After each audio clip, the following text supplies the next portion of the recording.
ఒక వ్యక్తిలో పరిశుద్ధాత్మ దేవుడు ఉన్నాడు. యేసు రక్తం ప్రవహిస్తోంది. దేవుని వాక్యం బాగా తెలుసు. నూతనంగా జన్మించాడు. అయినా వాడిని సాతాను వాడుకోగలుగుతాడు. ఎందుకంటే అహం అనే మృగం లోపల ఉన్నందుచేత. నేను కనబడాలి, అందరికీ తెలియాలి అనే ఆ డిజైర్ అంతకన్నా పెద్ద దెయ్యం ఇంకోటి లేదు.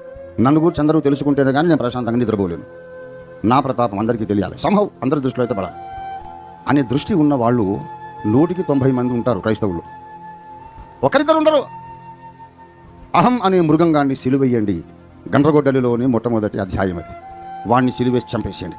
వాడున్నంత వరకు నువ్వు పొందిన పరిశుద్ధాత్మ అభిషేకం ఎందుకు పనికిరాదు? ఆ అహం అనే మృగంగా నీలో ఉన్నంత వరకు నీకున్న కృపావరాలు ఎందుకు పనికిరావు? అహం అనే మృగం నీలో బ్రతుకుతున్నంత వరకు నీకున్న వాక్య జ్ఞానం ఎందుకు పనికిరాదు? కుండడు పాలలో ఒక్క చుక్క విషం చాలు, పాలన్నీ విరిగిపోతాయి. నీకున్న మంచి సాక్ష్యము, మంచి ఉద్దేశము, అభిషేకము, వాక్య జ్ఞానము, కృపావరాలు అన్నిట్లో ఒక చిన్న అహం అనేది మొత్తం కుండడి పాలు విరిగిపోతాయి.